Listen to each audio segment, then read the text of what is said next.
حي على الصلاة.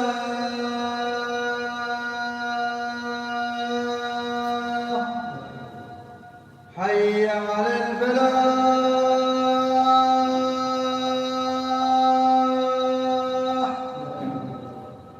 حي على الفلاح.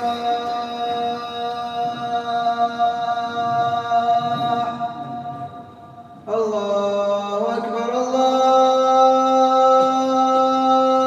أكبر. لا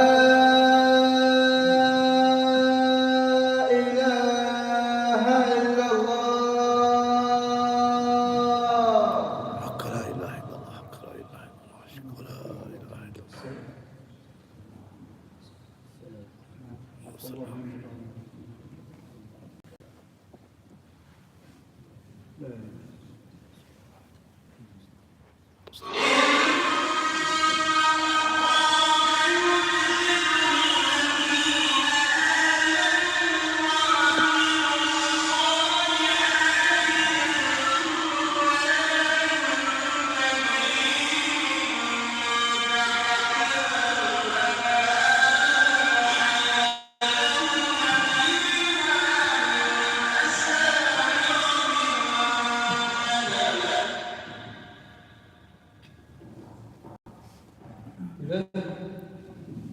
الآن طبعا نعيش مع سورة الفاتحة، هذه السورة العظيمة التي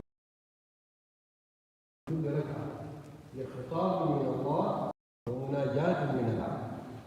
فإذا قال الحمد لله رب العالمين استشعر عظمة الله من جهة، واستشعر نعمه العظيمة وعطاياه،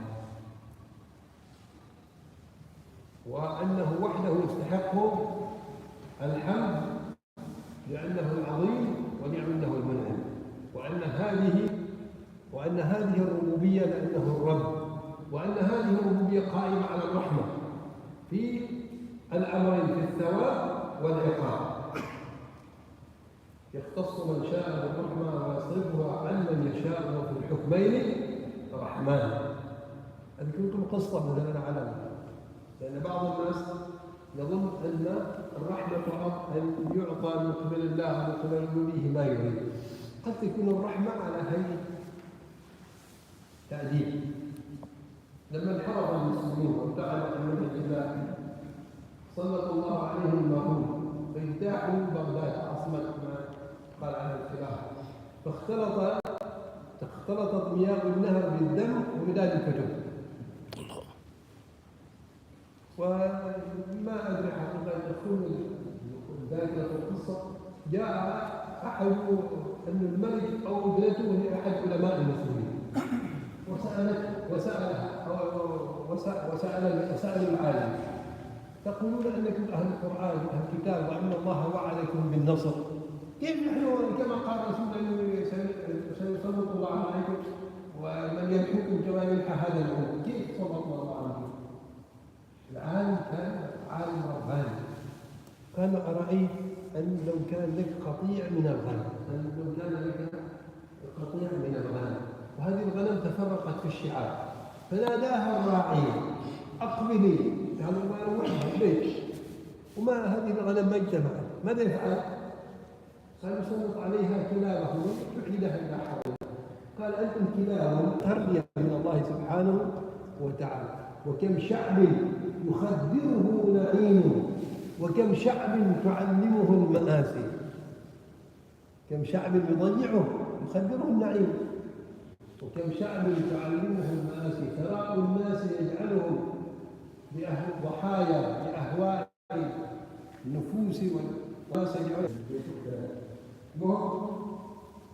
وكم شعب يخدره النعيم، وكم شعب تعلمه المآسي.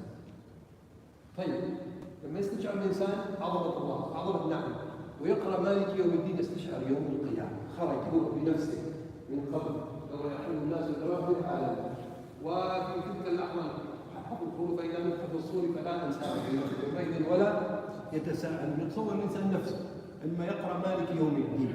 ما معنى الدين يا الله؟ ما معنى كلمة الدين في الغالب؟ ما معنى كلمة الدين؟ إيش معناها؟ الجزاء.